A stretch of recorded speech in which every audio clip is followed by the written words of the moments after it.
როგორ მკურნალოთ უძილობას 5 საუკეთესო საშუალება წამლების გარეშე და 5 საუკეთესო საშუალება სუბუქი ბუნებრივი საშუალებებით. ორივე შემთხვევაში ის მეთოდები იქნება მხოლოდ განხილული, რომელიც ეფექტურია და თან უსაფრთხოა. უძილობა არის დიდი პრობლემა, რა თქმა უნდა, ადამიანისთვის. ყოველ მეორე ადამიანს აქვს, რომ კითხო ადამიანებს, ზოგ სათანადოდ ვერ ძინავს, ზოგ ჩაძინება უჭირს, ზოგი ამბობს, რომ დაწვება მაინც ფიქრობს რაღაცეებზე მიუხედავად იმისა, რომ დაღლილია. ზოგი ადრე იღვიძებს და მერე ვეღარ იძინებს და მილიონ რამეზე ფიქრობს. ზოგი ნორმალურად ძინავს, მაგრამ როდგება მაინც დაღლილია და ასე. ანუ ძილის ხარისხი ადამიანების უმეტესობას აქვს დაბალი. ამ ძილის პრობლემებს კოლექტიურად ვეძახით ინსომნიას. ინსომნია ლათინურიდან მოდის და უძილობას ნიშნავს პირდაპირ გაგებით. უძილობა კლასიკურად ადამიანების 10%-ს აქვს დაახლოებით. კაცრი კრიტერიუმებით რო ვთქვათ, ასეთია, რომ კვირაში 3-ჯერ 3 თვის განმავლობაში ან ჩაძინება გიჭირს მნიშვნელოვნად, ან ძილის შენარჩუნება გიჭირს და იმდენად გიქმნის ეს პრობლემას, რომ ყოველდღიურ ცხოვრებაში გიშლის ხელს. ასეთ შემთხვევაში უფრო მნიშვნელოვანია, რა თქმა უნდა, მკურნალობა და პირველი ყველაზე მთავარი რისი გაკეთებაც შესაძლებელია და რასაც ყველაზე მეტი ავტორიტეტული ორგანიზაცია უწევს რეკომენდაციას არის კოგნიტიურ ბიჰევიორალური თერაპია. პირველი წესი არის, რომ არ გამოიყენო საწოლი დასასვენებლად. აი მაგალითად დაიღალე და მოდი წამოწვევი. ეგრე არა, მარტო როცა გეძინება. მეორე წესი არის, რომ საწოლში არ გამოიყენო ტელეფონი, ტელევიზორს არ უყურო, არ იკითხო, ანუ მხოლოდ და მხოლოდ ძილისთვის გამოიყენე და როცა არ გეძინება ადექი. ანუ 20 წუთი უნდა მოითმინო, თუ 20 წუთის განმავლობაში არ დაგეძინა, ჯობია ადგე, გააკეთო რისი გაკეთებაც გინდა, როცა დაგეძინება, ძილის შეგრძნება, როცა გეკეთება, მაშინ დაწვა მხოლოდ. იმას რომ საწოლში იწვე კვირად, მაგას ჯობია რომ ადგე და რამები აკეთო. მესამე წესი არის, რომ ნეგატიური ფიქრები, რაც დაგებადება, ამ ნეგატიურ ფიქრებს გაუწიო კონკურენცია. ანუ ჩაანაცვლო ჯანსაღი ფიქრებით. მაგალითად, ხშირად ადამიანები ფიქრობენ, რომ აი რამე შეიძლება ეხლა თუ 7 საათი ვერ დავიძინე, მერე სულად ვიქნები და ესე. ან აი ხა მალე გათენდება უკვე და რაღა დარჩა და ეხლა როდის ხარ უნდა დავიძინო. არა, ასეთ დროს ჯანსაღი ფიქრებით ჩაანაცვლე, რომ არაფერი, ანუ ორგანიზმი გაუძლებს ორგანიზმს აქ იმის უნარი, რომ ერთეული შემთხვევები აიტანოს, ხან კარგი დღეები იქნება, ხან ცუდი დღეები იქნება და ეს არ არის გასაკვირი. ორგანიზმს ამის მართვა შეუძლია, უბრალოდ მთავარია რომ დამშვიდე.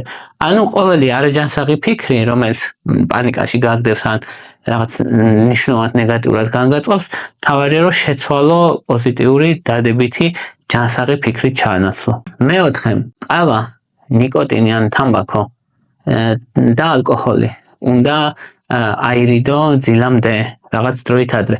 ყავის შემთხვევაში 6 საათია ეს დრო, ყავას კოფეინს ამ შემთხვევაში ნახევარდაშლის პერიოდი აქვს 6 საათი.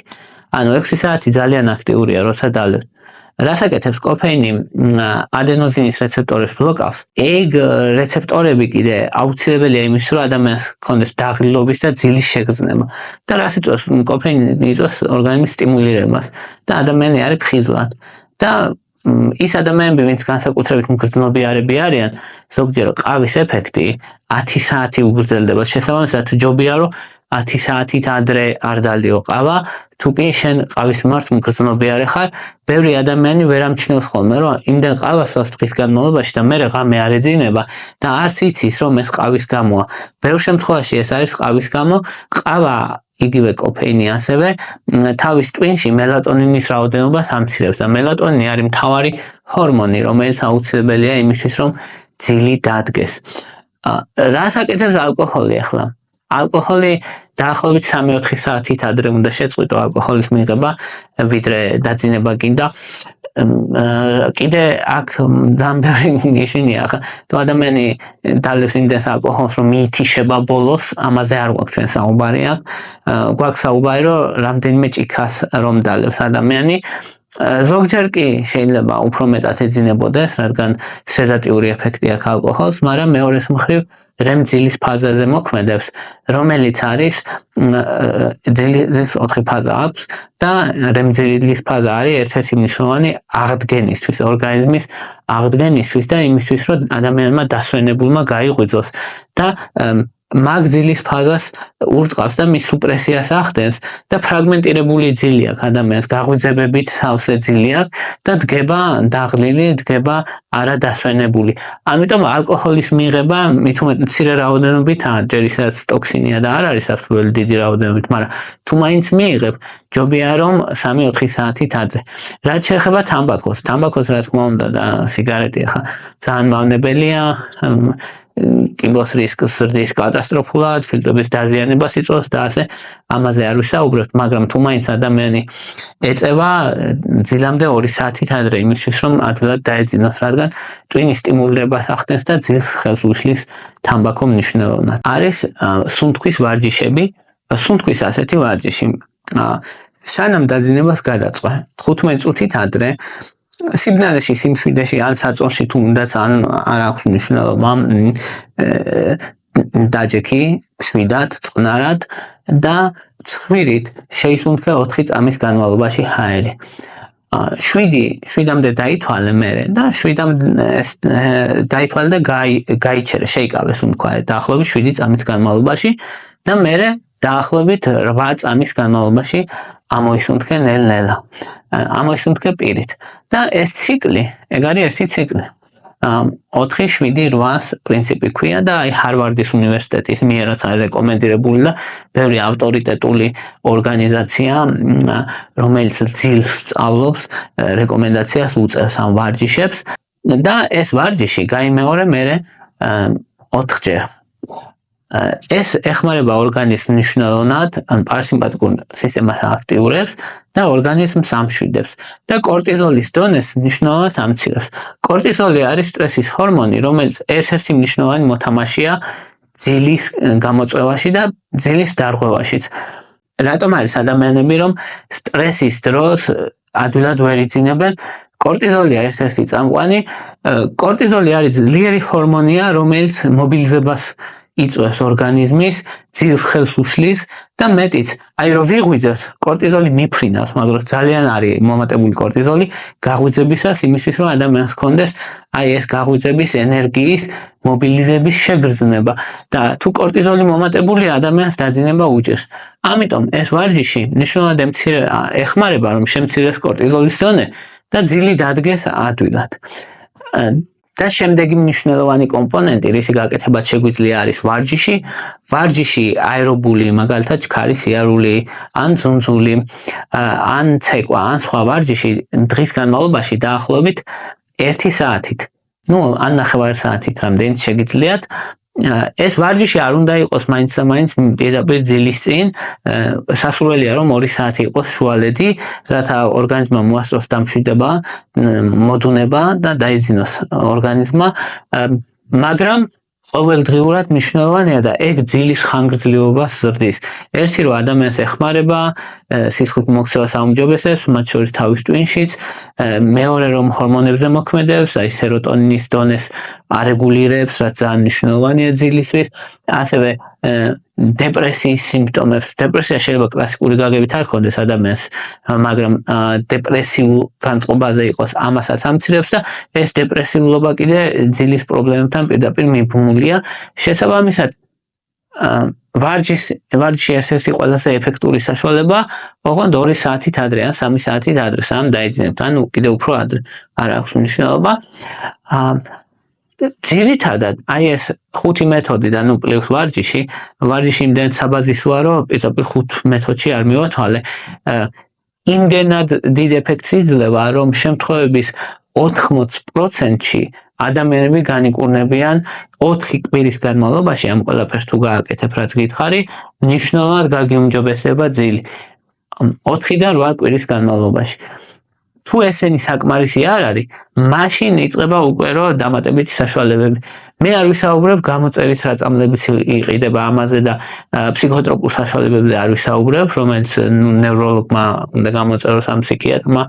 ან სხვა ექიმმა მოკლედ ამ შემთხვევაში ვსაუბრობ შედარებით ბუნებრივ ან შედარებით უსაფრთხო საშუალებებზე, რომელიც ასევე მნიშვნელოვანი და პოპულარულია. პირველი და ერთ-ერთი ყველაზე ძლიერი არის მელატონინი. მელატონინი არის ჰორმონი, ამ შემთხვევაში არის სინთეზური ჰორმონის მსგავსი ნივთიერება. ეს მელატონინი ჩვენ ორგანიზმში ისე წარმოიქმნება. მელატონინი ახლა ჰორმონი ადამიანს ესმის, შეიძლება შეეშინდეს რა ჰორმონია. არა, საშიში არ არის ამ შემთხვევაში. მელატონინი აუცილებელია იმისთვის, რომ ძილი დადგეს. მელატონინი არის დაახლოებით სიგნალი, რომ ეხლა ორგანიზმისთვის სიგნალი, რომ ეხლა უნდა დაიძინო. თუ კი შუქი ჩაქრობას ავითა არა, რომ აი გამორთეთ შუქი, ეხლა ვიძინებ. დაახლოებით ეგეთი რაღაცას უკეთებს ორგანიზმს. ამიტომ მელატონინი არის მნიშვნელოვანი ძილის დადგომისთვის.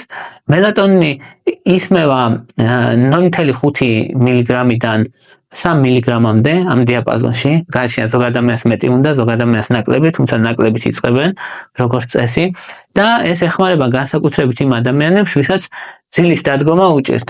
ანუ ვერ იძინებენ ადვილად. მელატონინის საკმაოდ მაღალი ეფექტურობაა და აქვს დაახლოებით 60%-იანი ეფექტურობა აქვს. ზოგი კვლევებით ცოტა ნაკლები, ზოგით 60, მაგრამ ჯამში მაღალი ეფექტურია, ანუ 10-დან 6 ადამიანი კმაყოფილი იქნება მოკლედ მელატონინის მოხმარებით. როგორც წესი არ გამოიყენება დიდხანს, მაგრამ კარგი ის აქვს მელატონის, რომ არ იწვევს მიჩვევას, არ აქვს რამე მნიშვნელოვანი გვერდითი ეფექტების რისკი სერიოზულის, თუმცა სასურველია მხოლოდ რამდენიმე დღე მისი გამოყენება იმისთვის, რომ დაასტაბილურო ძილი და შემდეგ უკვე უკეთესად დაიძინო.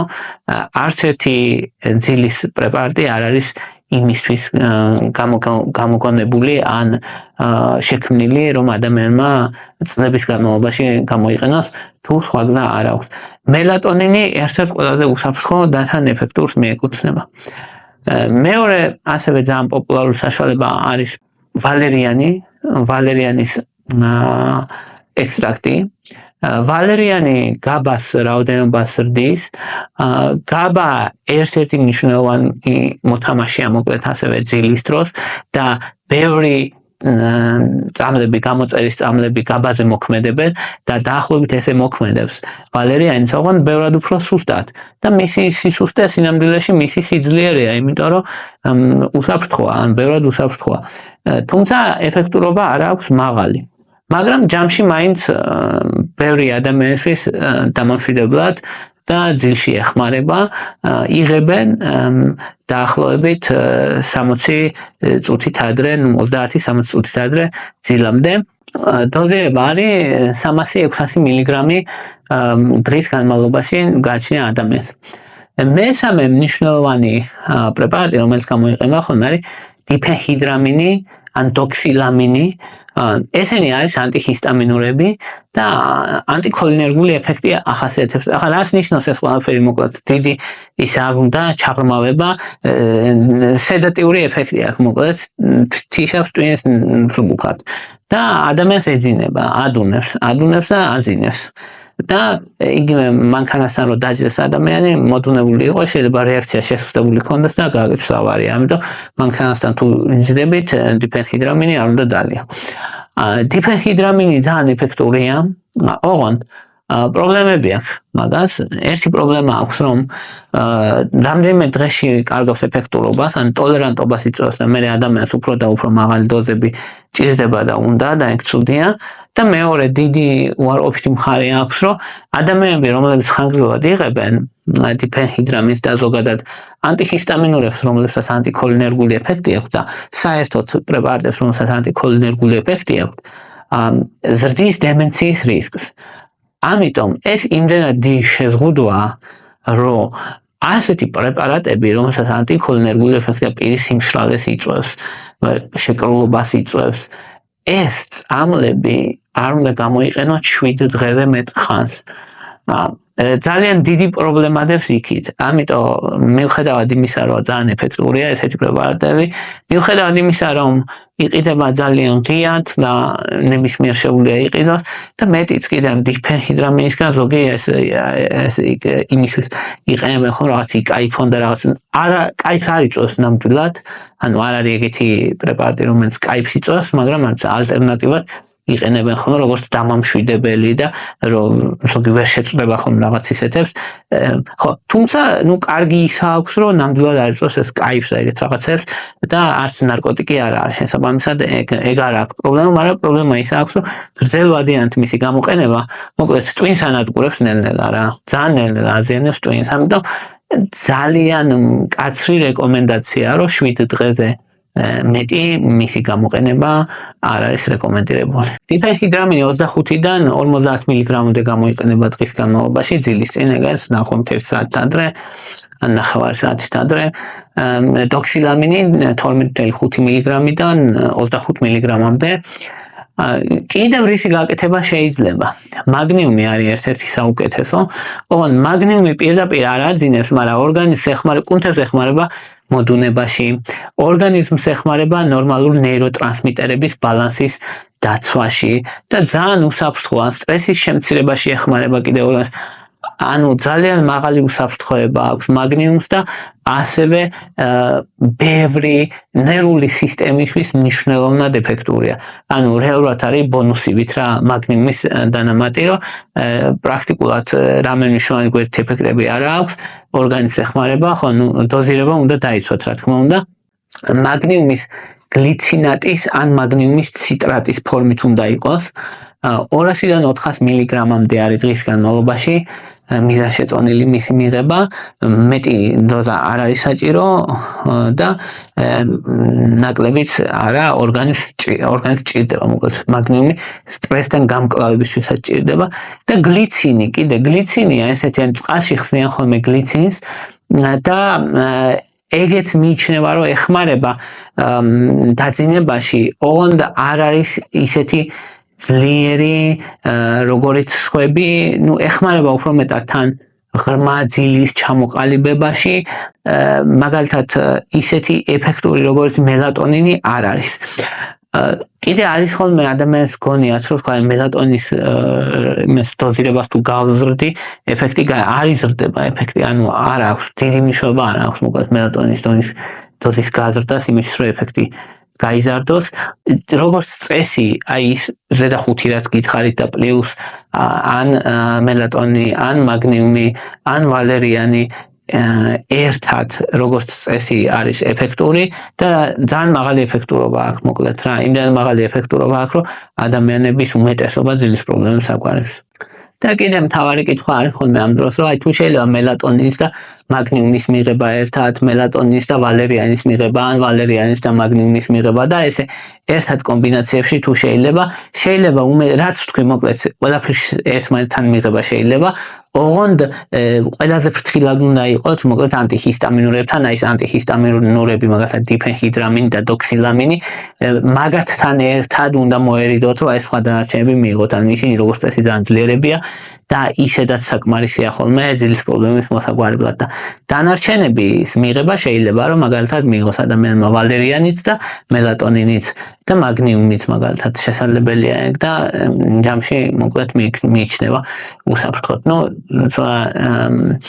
ზოგადად პრინციპია რომ როცა პრეპარატებს იღებთ ერთად შუალედები გააკეთეთ რომ ერთმანეთს არ ქონდეთ ან შეწყობას არ უშლინენ ხელს ან წამას შორის პირდაპირ ამ ურთიერთქმედება არ ქონდეთ, თორე ისე ორგანიზმში ერთად პრობლემა არ აქვს, მოკლედ თავის საქმეს აკეთებენ ეგენი ისე რომ რამეს მნიშვნელოვანს არ ავნებენ. აი ეს იყო რისი თქმაც მინდოდა, მე მგონია რომ ძალიან ბევრ ადამიანს გამოადგება ეს და რაც მთავარია, აი რაც თქვი ყველაფერი არის მტკიცებაზე დაფუძნებული, ანუ ეს არ არის ჩემი აზრები და ამით განსხვავდება, მე მინდა რომ ძალიან მკვეთრი ხაზი გავალო კიდე, ვინაიდან ადამიანებს ვერ გაუგიათ ხოლმე ხშირად, რატომ არის მნიშვნელოვანი მეცნიერება და რით განსხვავდება მეცნიერება, თქვათ, ჩემი აზრებისგან, ხო? ანუ ჩემი აზრებს აქვს ჩემი აზრების ფასი მხოლოდ და მეცნიერების ფასი არის რომ როცა კვლევა ტარდება 100,000-ობით პაციენტზე და ობიექტური მონაცემები იკრიბება რომ აი ამ ადამიანში ეს ეფექტი ჰქონდა ეს აქ ეს ხო, ანუ სხვა მასშტაბის მტკიცებულებაა ის და ის მტკიცებულება დროში და 100,000 ადამიანში და მეტში კიდე გამოცდილია და ამას უდიდესი ღირებულება აქვს, იმიტომ რომ ჩვენ ადამიანმა რამდენიც და უნდა ჩაატარო არ ვარ შენ თავზე ან სხვაზე ან მეზობელზე და ასე. ამიტომ რომ ანუ სულ სხვა ფასი აქვს, როცა ვიღაცა თავის აზრებს გეუბნება, სულ სხვა ფასი აქვს, როცა სამეცნიერო კუთხით გესაუბრება ვიღაცა და სამეცნიერო გამოცდილებას გიზიარებს, რაც არსებობს უკვე, რაზეც ცდები ჩატარებულია და რაზეც მტკიცებულებები არსებობს. ანუ მტკიცებულებებს სხვა ფასი აქვს და სუბიექტურ მოსაზრებებს სხვა ფასი აქვს. ამიტომ მე ყოველთვის გირჩევდით, რომ მტკიცებულებების მხარეს დადგეთ და თუ კი მაგალითად აი ადამიანს რამეზე გესაუბრებათ, ყოველთვის მტკიცებულებები კითხეთ, რომ ანუ მტკიცებულება რა არის ამისი? გარდა იმისა, რომ მაგალითად რაღაცის მჯერა, ხო? ანუ მჯერა საკმარისი არ არის. მტკიცებულება უნდა არსებობდეს იმისი. ხო, თუ არ არის, ხო, ნუ არ თემის შეიძლება რომ რაღაც მჯერაზე კი ბატონო, მაგრამ როცა მედიცინას ეხება საქმე და როცა სიცოცხლისთვის მნიშვნელოვან საკითხებს ეხება, ყოველთვის მტკიცებულებები ძალიან მნიშვნელოვანია. ეს იყო რისი თქმა წმინდა და მადლობა რომ მისმენდით, მადლობა რომ გაინტერესებთ, თუ მოგწონთ ჩემი ვიდეოები, დალაიქეთ, გამოწერეთ, ან დააკომენტარეთ, აი ეს დააკომენტარება, დალაიქება, გაშიარება, ესენი ეხმარება YouTube-ის ალგორითმს იმისთვის, რომ ბევრ ადამიანს აჩვენოს ვიდეო არხის პოპულარიზაციისთვის და თქვენი მხრიდან ჩემს მიმართ სოლიდარობის გამოხატულება იქნება, ვისაც ჩემი არხი მოგწონთ.